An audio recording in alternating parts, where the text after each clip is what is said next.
Advanced theoretical physics is pretty heady stuff, and it can take years of study to even be able to ask meaningful questions about it, let alone understanding the answers. So I don't fault folks for getting it wrong sometimes. But what does get me riled up is when folks understands it well enough to give a basically correct explanation of the origin of the universe, and then they turn around and straight up lie about it.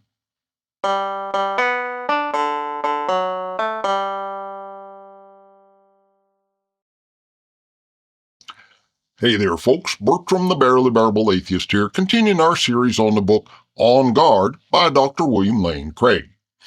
We've been listening to Dr. Craig explain to us how, in his understanding, it is philosophically impossible for the past to be infinitely long, and therefore the universe must have a beginning. Well, unfortunately for Christian apologetics, he's overlooked the fact that if you base your proof of a beginning on the nature of the past, you end up proving that everything has to have a beginning, including God. And there goes everything the Bible ever said about God having existed for all of eternity, which is kind of fun. But as it turns out, his whole argument against an infinite past was based on observing that infinity has some mathematical properties that's counterintuitive, or as he puts it, absurd. And since one of the arguments used by philosophers is the reductio ad absurdum, he concludes that because infinities is what he calls absurd, that means they can't actually exist. And that's an equivocation fallacy. Things that's counterintuitive may sound absurd in the colloquial sense, but that ain't the same as being absurd in the philosophical sense of being logically impossible. Objective reality ain't under any obligation to limit itself to only what can be easily and intuitively imagined by humans. There's lots of folks that's perfectly real, even though from a finite human perspective, they's counterintuitive. So maybe Dr. Craig could rescue the Bible's claims about God being eternal by admitting that his whole argument last time was bunk. I wouldn't hold my breath, though. In any case, we're going to get into the science of the Big Bang, which a lot of apologists has completely misunderstood and therefore gotten unduly excited about. Dr. Craig is kind of unusual in that he seems to be one of the few who understands it more or less correctly. But sad to say, even he bases his entire argument on the common misunderstanding, and that's unfortunate. But first of all, he's going to give us an overview of the history of Big Bang cosmology. Quote, all throughout history, men have assumed that the universe as a whole was unchanging. This was also Albert Einstein's assumption when he first began to apply his new theory of gravity, called the general theory of relativity, to the universe in 1917. But his equations described a universe that was either blowing up like a balloon or else collapsing in upon itself. Perplexed, Einstein solved the problem by fudging his equations. End quote. This so-called fudge factor was called the cosmological constant and was intended to reconcile his gravitational field equations with the apparent observation that the universe was stable and neither expanding nor contracting. And I say apparent because the expansion of the universe ain't something you can just look through a telescope and see with your own eyes. And in fact, back when we was going through Gosser and Turek's book, we got kind of a chuckle because they claimed that Edwin Hubble showed Einstein the expansion of the universe by letting him look through a telescope. But Dr. Craig seems to know enough science not to make that mistake, at least. His story is a reasonably accurate, simplified version of what happened. After Einstein added the cosmological constant, Alexander Friedmann used Einstein's equations without the constant to give theoretical evidence for an expanding universe.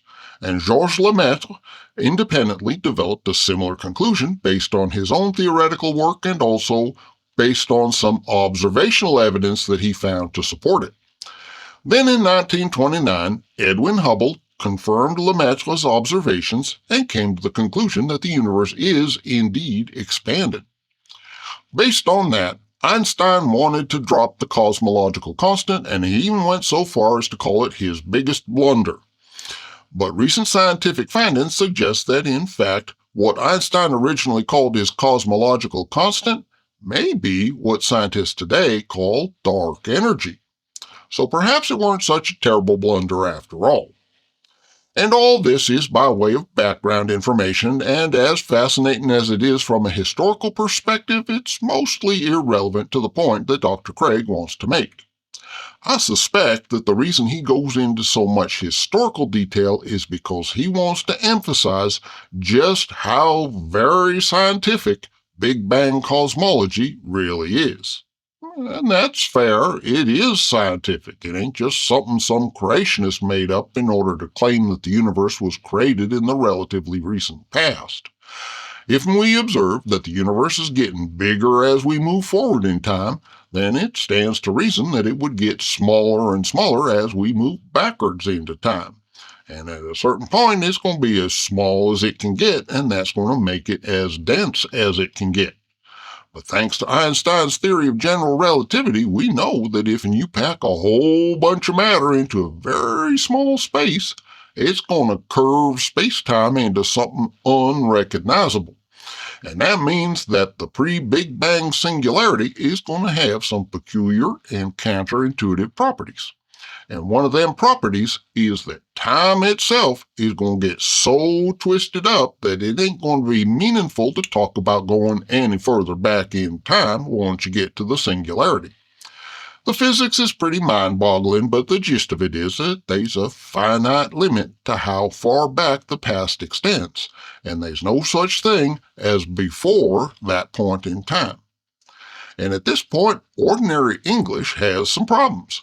Of course, you can call this point in time the beginning of time, which folks like Dr. Craig is going to interpret to mean that time began to exist at that point, as if there was some earlier point in time when time did not exist. And that's obviously wrong because it's a self-contradiction to talk about a time when time did not exist. It's like a married bachelor. You can put contradictory words together, but they don't mean what they sound like they mean. So in order to avoid confusion, let's talk for a minute about different kinds of beginnings. When we say that the day begins at sunrise, that's an ordinary beginning. And just like everything else in our normal everyday experience, there's a time before the beginning when it's nighttime. And this is universally true for everybody every single day of their lives, so it's baked in pretty deep into our understanding of what it means for something to begin. But there's also another kind of beginning that don't have that implication. Consider the alphabet. It begins with the letters A, B, C, and so on. That is, it begins with A, and then A comes before B, and B comes before C, and so on. But when we say that A comes before B, we don't mean that A begins to exist before B begins to exist. We're talking about ordinal precedence, not existential precedence. And that's an important distinction. The letter A is the beginning of the alphabet, but it's an ordinal beginning, not an existential beginning. And that's how it is with the beginning of time. It ain't an existential beginning as if they was sometime earlier than the earliest moment of time where nothing existed. It's the earliest moment of time, the same way A is the first letter of the alphabet. We're talking about the order of moments in time, not some kind of impossible transition from a time when time did not exist to a time when it did.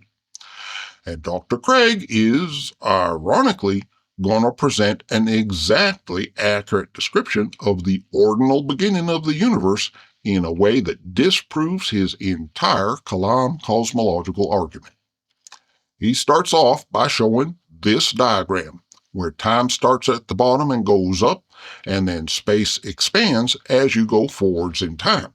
And of course, that means it gets smaller as you go backwards in time until you get down to a point that Dr. Craig labels as initial cosmological singularity. And here's what he says about that point. Quote, "Notice that there's simply nothing prior to the initial boundary of space-time. Let's not be misled by words, however. When I say there is nothing prior to the initial boundary, I do not mean that there is some state of affairs prior to it, and that is a state of nothingness. That would be to treat nothing as though it were something. Rather, I mean that at the boundary point, it is false that there is something prior to this point. End quote. So when he's explaining what he means by nothing, he's very careful to explain that he ain't talking about nothing as if it was something. And in fact, the explanation that he gives here is exactly what a scientist and a skeptic will tell you if you ask them what they mean by nothing when they say that nothing created the universe. It ain't that nothing is a something that created everything. It's that it's impossible for there to be any point prior to the singularity where the universe did not already exist. If you ask a scientist where the universe came from, they ain't going to say it came from nothing in the sense that once upon a time there was nothing and then poof, the nothing turned into something. They's going to say it didn't come from anything on account of there's no point prior to the beginning of time where the universe did not already exist. And this is where Dr. Craig's credibility completely falls apart. He's been saying all along that skeptics believe that some kind of nothingness somehow created the universe out of nothing, and he's been mocking them for it. How can nothing create something? How come nothing can only create universes? Why don't it create bicycles, Beethoven, and beer? If skeptics is so dumb as to believe that nothing created everything, why should we listen to any criticism they raise about creationism? And on and on and on. And here, right here in this paragraph, he makes it unmistakably clear that he knows the difference between what skeptics and scientists mean by nothing and what he's pretending that they mean. He ain't just creating a straw man argument, he's willfully and knowingly misrepresenting what skeptics and scientists is saying. He's willfully and intentionally lying. So that's disappointing. Up to now, I had kind of been hoping that since physics and cosmology ain't his field, Dr. Craig was just failing to grasp the true significance of what he was saying. But no, his explanation here of the actual significance of the initial singularity makes it plain that he, at least, understands that this ain't the beginning of space-time continuum in the existential sense, but only in the ordinal sense. And that blows up his whole argument here. He's trying to argue that the universe began to exist, but he can't do that because, as he himself just explained, it is false that there was anything prior to the singularity. That means no state of nothingness, no God, and no causal events of any kind. To the extent that you can call this the beginning of the universe, it just proves that premise 1 is false. Because premise 1 states that everything that has a beginning has a cause. But the space-time continuum can't have a cause because it's false that there was anything prior to the singularity. So it has a beginning, but it can't have no cause.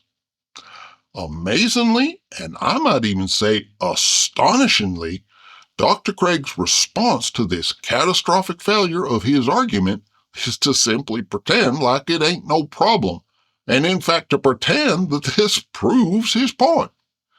Quote, the standard Big Bang model thus predicts an absolute beginning of the universe. If this model is correct, then we have amazing scientific confirmation of the second premise of the Kalam cosmological argument. End quote. Absolutely incredible. Of course, the way he gets away with this is by a couple of tricks: selective omission and equivocation. He says that it's false that anything could have existed prior to the singularity, and he simply don't mention the fact that this would include any god or gods or supernatural causes of any kind. It ain't the nature of deity that's the issue here, it's the nature of time itself. The reason they ain't no gods there is because they ain't no there. And you can't fix that just by being all divine and immaterial and omnipotent and stuff. But Dr. Craig just skips right on over that, confident in the knowledge that his audience is going to go ahead and assume that God is necessarily there by default. All he has to do is just avoid mentioning the fact that God can't be there because there ain't no there for him to be at, and folks will automatically assume that he's there anyway. And of course, he's using equivocation by treating the ordinal beginning of the universe as if they actually was a time when the universe did not exist, followed by a time when it did. He's already explained exactly how and why this ain't possible, but from here on out, he's going to pretend that it is. His argument has collapsed in a puff of smoke, but the smoke is all he needs to convince believers that the universe was created out of nothing. This is basically a bait and switch scam. He started out promising believers that he was going to give them scientific evidence for an existential beginning, and then he actually gave them an ordinal beginning, and now he's pretending that he's delivered an existential beginning. And once you've made the switch, the next thing you want to do is distract the victim so they don't notice that what you sold them ain't what you promised. So Dr. Craig goes into a long discussion about scientific debates over whether or not different aspects of the standard model is really true. Quote, Einstein's theory breaks down when space is shrunk down to subatomic proportions. We'll need to introduce subatomic physics at that point, and no one is sure how this is to be done. Moreover, the expansion of the universe is probably not constant as in the standard model. It's probably accelerating and may have had a brief moment of super rapid expansion in the past. End quote. But as Dr. Craig points out, none of this really invalidates the Big Bang model itself. It ain't a question of if there was an initial early expansion of the universe, it's just a bunch of questions about exactly what and why and how. And it's all mostly irrelevant to our discussion anyway. Dr. Craig is relying on the Big Bang to claim that the universe had a beginning in some sense, so in the very unlikely event that Big Bang cosmology was overturned, his argument would collapse right along with it. But then again, once you cut through the equivocation about what the word beginning entails, his argument collapses anyway, so with or without Big Bang cosmology, he's stuck. He can holler and wave his hands all he wants, but you can't cause a universe to come into existence if there's never been a time when it did not already exist. And that means the universe can't have any cause, least of all a magical supernatural cause triggered by some kind of invisible, unfalsifiable character. So suppose we mix things up a bit by throwing in the idea of a multiverse.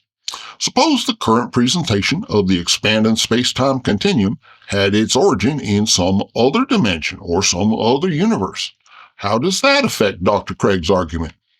Well, he's ready for it. Quote, Indeed, something of a watershed appears to have been reached in 2003 when three leading scientists, Arvind Borde, Alan Guth, and Alexander Vilenkin, were able to prove that any universe that has, on average, been expanding throughout its history cannot be infinite in the past, but must have a past space-time boundary. End quote.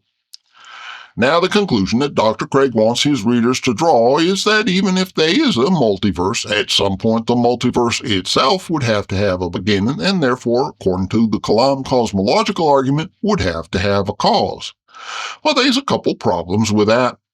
First is that even if the individual universes themselves turned out to be necessarily finite in time, there's no reason they can't be an infinite number of them. Maybe time in the multiverse makes some kind of great big loop and just goes on around and around itself forever. We don't know if it does, but on the other hand, there ain't no particular reason that we know of why it couldn't. The other thing is that, okay, supposing there ain't no loop and that one universe came from another universe before it, which came from another one before that, all the way back to some universe that was the very first material universe of all. But if and that's the case, then the same conditions is going to apply as what we see in our own universe. There's going to be some ordinal beginning at the beginning of the space-time continuum, with no moment prior to that beginning when any cause could have triggered a transition from a time when the universe did not exist to a time when it did. In other words, Dr. Craig's argument is going to be right back at square one without any opportunity for any god or gods or other supernatural causes to create a universe out of nothing. The best Dr. Craig can do with the multiverse possibility is to say that, well, we can't know nothing about any universes outside of our own, and maybe that's a gap big enough to hide a god in. Dr. Craig goes on to give us one more argument in favor of the universe having a beginning, and that argument is based on the second law of thermodynamics. And miracle of miracles, he does not screw it up. Quote, the second scientific argument, the thermodynamics of the universe. According to the second law, unless energy is being fed into a system, that system will become increasingly disorderly. End quote. And notice how he don't make the mistake of saying that the second law says things can't never get more complex. He knows that when you have an energy source like the sun, simpler organisms can evolve into more complex ones. And that's why I make a point of calling him Dr. Craig. When we criticize his arguments, we ain't just picking some low-hanging fruit from somebody who don't know nothing. This guy does know his stuff. When he wants to. Anyways, his point here is that entropy is increasing and the universe is heading towards some kind of eventual heat death, which means it ain't been around for an infinite amount of time, because otherwise the heat death would have already happened. And that's fine, that's what we'd expect to see in a universe with an ordinal beginning, so it ain't like this observation implies that any kind of supernatural creator would be necessary. Well, he goes on, discussing all kinds of various theories about the origin of the universe, and it all sounds nice and sciencey and stuff. But when you boil it all down, it's just a distraction away from the fact that the origin of the universe is ordinal and not existential. I was just going to skip on over it and cut to the conclusion. Quote, the cause of the universe must therefore be a transcendent cause beyond the universe. This cause must itself be uncaused because we've seen that an infinite series of causes is impossible. It must transcend space and time since it created space and time. Therefore, it must be immaterial and non-physical. It must be unimaginably powerful since it created all matter and energy. End quote. And of course, this is all just a laundry list of qualities he imagines God as having and that he wants to associate with the supposed cause of the universe. But the trouble is, as he himself has shown and clearly explained, there was no prior state before the beginning of space-time when the universe did not already exist. It don't take no power at all to quote-unquote create matter and energy when it already exists. So this is an exercise in fantasizing about stuff we know never happened. And from here he goes on to explain why, in his estimation, this imaginary first cause must also be a person. And I think I'm going to save that one for next time. I'm sure there's more that could be said, but that's going to about do it for me for today. Next time, he's going to try and argue for how come you need free will before you create universes, and that's going to be a whole lot unpacked, so it should be fun. Plus, it'll be a nice change from talking about advanced theoretical physics. Meanwhile, thanks for watching, and please be kind wherever possible.